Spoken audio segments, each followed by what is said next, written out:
Welcome back to Up Front and our interview with Governor Scott Walker. One final question on jobs. Give me your assessment. I know you wanted more jobs than you have right now, but give me your assessment of why that hasn't been possible. Well, I think it's the trend. I mean, the data proves it that there was a blip up after the June 2012 election. Certainly the protests, the recalls, and the second wave of recalls. I think nationally there's still been the last year here across the country some concern over the uncertainty. Whether you like Obamacare or not, there's been some concern over that. But for us, you know, we want optimistically going forward. I remember four years ago at this point, every year the Chamber does a survey of employers, and at that point, a mere 10%, 1 out of 10 thought we were heading in the right direction. Same survey now in 2014 shows 95%. So optimistically, employers are feeling good going forward. I think that's reflected in national rankings as well. I mean, we were once 41 4 years ago, and Chief Executive Magazine now has it up to 14. So I think as people feel a certain sense that this is going to continue, the reforms are going to go in the right direction. You know, again, even now with a tight race, much like it was a couple of years ago, there are some employers who are waiting to see what's going to happen next, and we want to give them the confidence of knowing not only are we going to be around, but we're going to continue to push big, bold reforms to make the state even better for employers. Speaking of bold reforms, let's talk about vouchers for a moment. We saw that more than 3,000 students applied for more voucher slots in the coming school year. We have a cap of 1,000 on the voucher seats in the statewide program. If you were reelected, what would be your plan? What do you want to see happen with vouchers in this state? Well, I went overall. Both my kids are in college now, but both went to Wauwatosa East in the public schools. I'm a product of public schools, so first and foremost, I want to make sure we continue to give our public schools the tools to perform. But part of that, I believe, has been to continue to put more opportunities on the table for families all across the state to provide the best option for their sons and daughters. So that means more charter school opportunities, more private school opportunities, either through vouchers or through tax deductions, even some more opportunities in terms of virtual, even homeschool. And for me, it's not picking one or the other. It's saying we should have as many positive world-class opportunities as possible.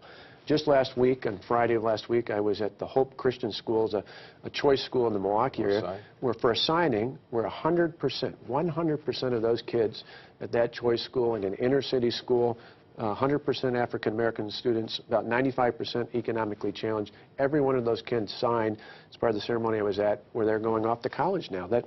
That shows me there's incredible potential at schools like that all across the state. But I want to make sure public, private, charter, choice, as many great options as possible. I want to have you respond to a man you know well, Senator Luther Olson, who's the chair of the Senate Education Committee, a Republican. He said, you know, the problem I have with this is that so many of the people who are applying for these slots are already sending their kids to private school. He said, I'm afraid we're creating another entitlement program. What's your response?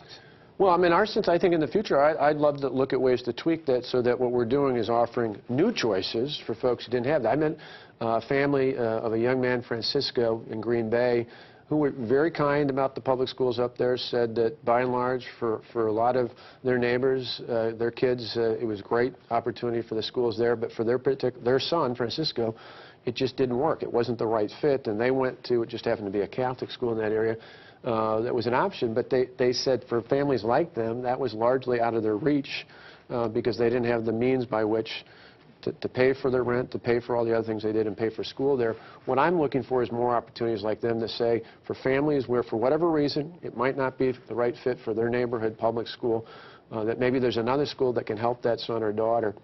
I'm not looking to compete one against the other. Instead of taking the Obamacare Medicaid money, you did your own thing, and you said, hey, for the first time, we're going to cover everybody who's living in poverty with Medicaid. But to do that, you also had to have some people transition from Badger Care to Obamacare, or to the federal exchange, the federal marketplace. Senator Tammy Baldwin and you have been having a little back and forth. She says, I want to know what happened to those 60,000+ people. Do you know what's happened to them? Did they successfully make that transition? Well, it's not completed yet, so that's part of it. Well, first and foremost, I don't think we should gloss over the fact that it didn't happen under Jim Doyle, didn't happen under any governor, Republican or Democrat before. In fact, under Jim Doyle, he actually put people in poverty on a waiting list for Medicaid. That's gone now. Under our administration and our plan, everyone living in poverty in this state for the first time ever has access to health care through Medicaid.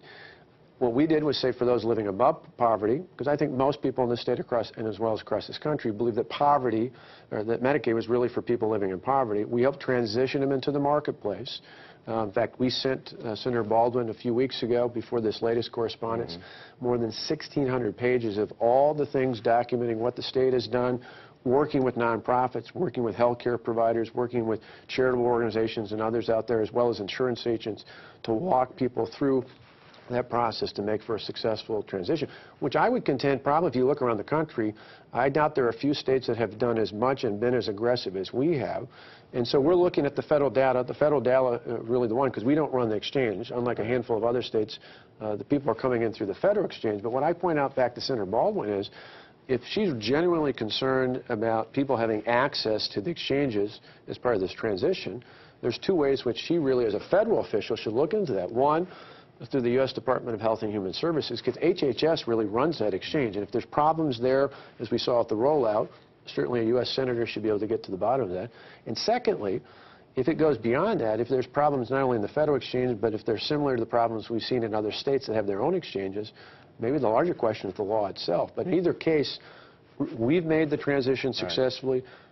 That was opened up under Obamacare, and as someone, in her case, who voted for it in the House, I think it really warrants looking back at the federal government to see if that in of itself is an exchange. But you expect to find out at some point, you know, what happened to these people. Did they make the transition? Well, some of it, but there's no, unlike Medicaid where you've got one spot, there's no requirement that they have to sign in. Somebody could be through the exchange, but somebody else could feasibly have gotten it through their employer, and there's no obligation that they have to come back and report to the state and tell them what they did. One final break. We'll talk taxes when we come back. Our interview with Governor Walker continuing, but first, here's the WisPolitics Week Ahead.